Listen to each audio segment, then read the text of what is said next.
What's up everybody, Nathaniel Morton here, and within this video, I'm going to teach you how to get better sleep by giving you 5 tips on how you can improve your sleep, fall asleep faster, and stay asleep throughout the entire night. Now, I do want to point out before we get into these 5 tips that my number 1 tip, I didn't include this in the 5 tips, but if I had to give you 1 tip on how to improve your sleep, it would be to exercise regularly. But that's somewhat of a cliche, and if you are not exercising already, I doubt that the benefits of getting a better sleep are going to cause you to exercise. But I'm telling you, if you exercise regularly, that will improve your sleep. It will help you fall asleep faster and stay asleep throughout the entire night. So that is my number 1 tip that is not included in these 5 tips. Tip number 1, and a tip that you might already disagree with, is develop a sleep schedule.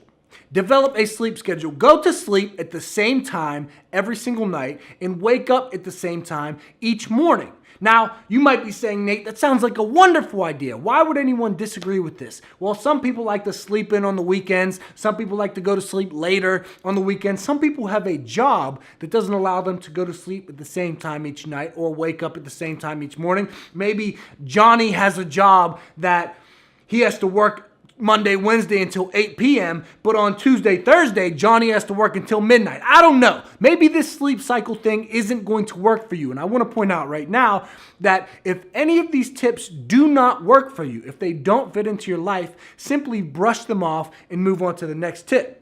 But if they can work for you and they can fit into your life, I suggest that you adopt these tips and these sleep habits and utilize them within your own life to get a better night's sleep. But anyways, why in the world should we develop a sleep schedule? Why should we go to bed at the same time each night and wake up at the same time each morning?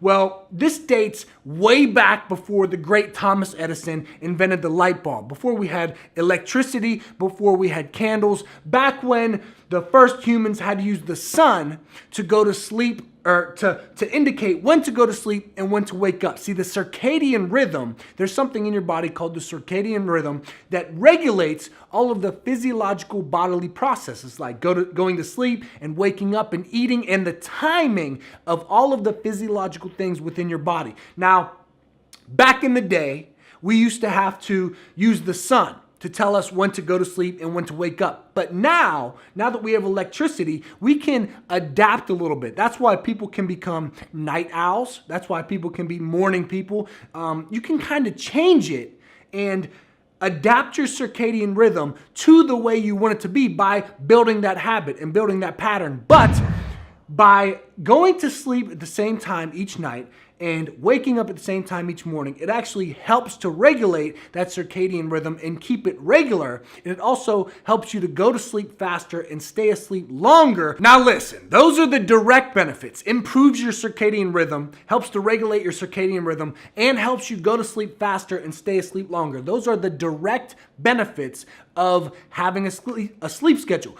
The indirect benefits, which if you regulate your circadian rhythm and you're going to sleep faster, staying asleep longer throughout the entire night, that means that overall you are getting a better night's sleep. And indirectly, from getting a better night's sleep, you will have improved mood, improved focus, longer longevity. You will live longer. There are so many benefits that come from getting a better night's sleep. So that is tip number 1. Develop a sleep schedule. Go to sleep at the same time each night and wake up at the same time each morning. Tip number 2 is to avoid caffeine after 12 o'clock noon. I know you got a little scared right there. Not my coffee. Go to sleep. I mean, what are you talking about? No caffeine after 12 o'clock noon. You see, caffeine has an 8-hour half-life, meaning that if you drink 200 milligrams of caffeine, let's say coffee, you take 200 milligrams of caffeine at 2 p.m., at 10 p.m., you still have 100 milligrams of caffeine left in your system. Now, shh.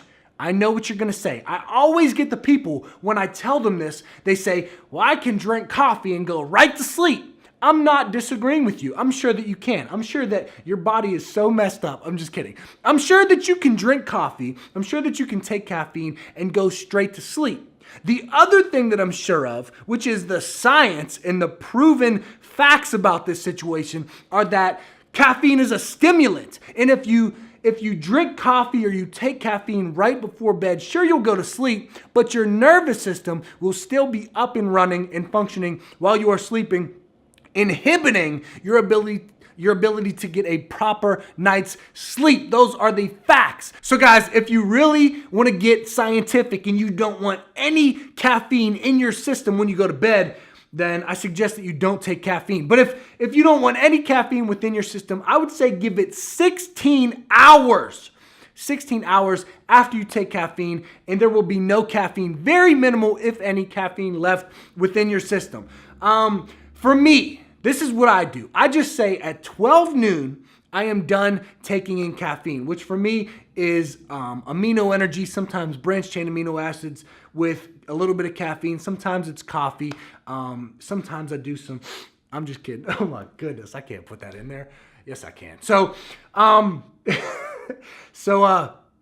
guys, 12 noon, 12 noon, don't drink any caffeine. That's number 2. 12 o'clock noon, don't consume or take in any caffeine. Tip number 3, avoid screens, meaning television, iPod, iPhone, laptop, what else is there? Any of the blue light, any of the screens that is emitting off blue light into your brain cells.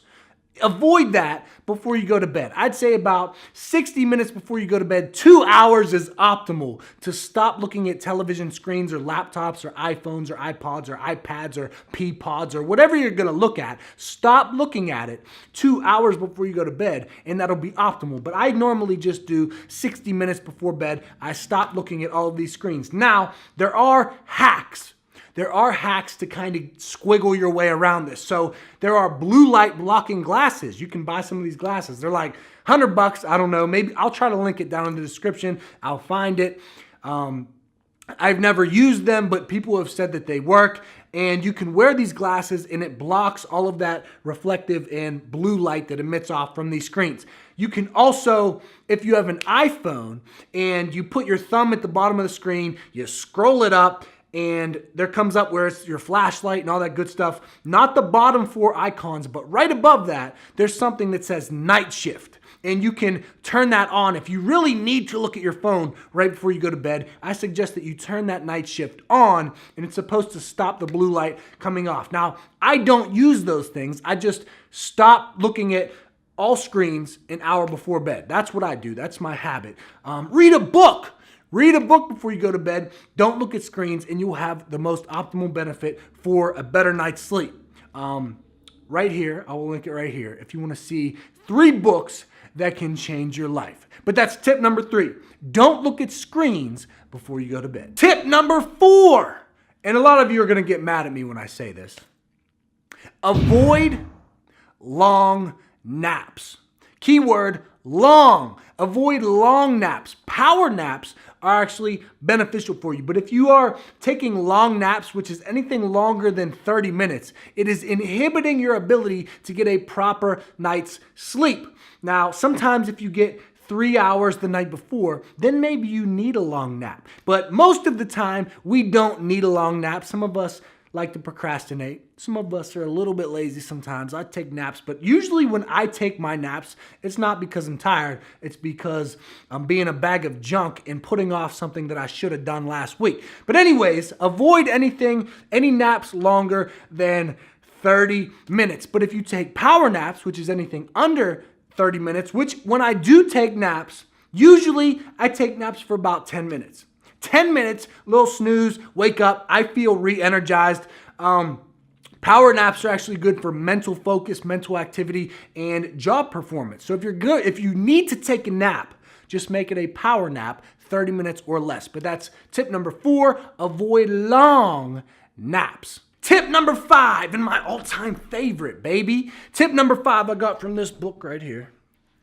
I got from this monstrous 700-page book, Tools of Titans by Tim Ferriss. I will put a link in the description. I highly recommend that you get this book. Talked about books in tip number 3 or whatever, that you can read before bed instead of looking at your screens. Get this book, The Tactics, Routines, and Habits of Billionaires, Icons, and World-Class Performers by Tim Ferriss. Now, I'm not here to talk to you about this book. I'm here to talk to you about sleep. But within the contents of this book, within the minds and the strategies and the research of billionaires and icons and world-class performers is a tip that they have given for better night's sleep. And I have actually been doing this, and I seriously go to sleep pretty fast. But the thing I really notice is that I don't wake up during the night.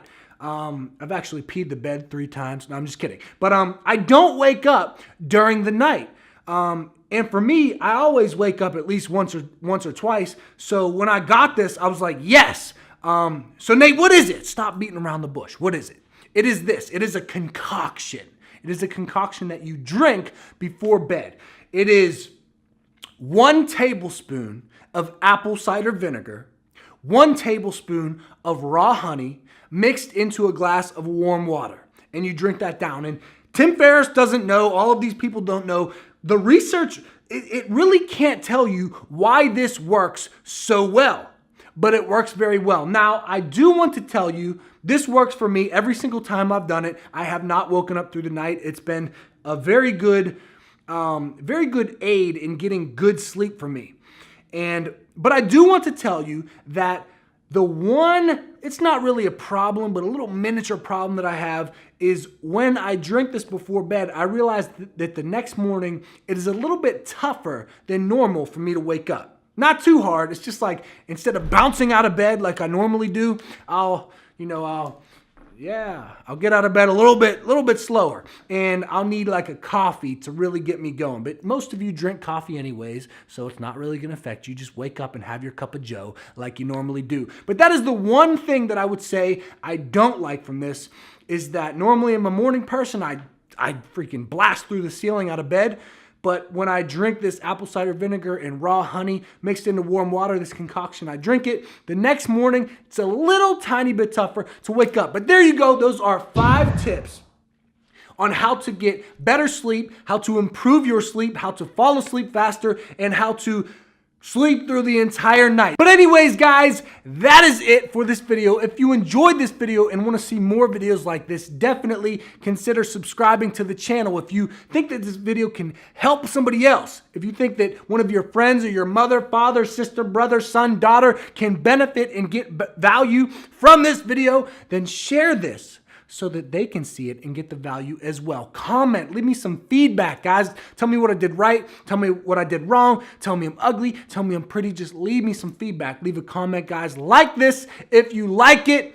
And remember, action is everything. Knowledge is not power. Knowledge is only potential power until you take action on what you know. And that means that all of these tips right here don't mean anything unless you actually use them. See you guys.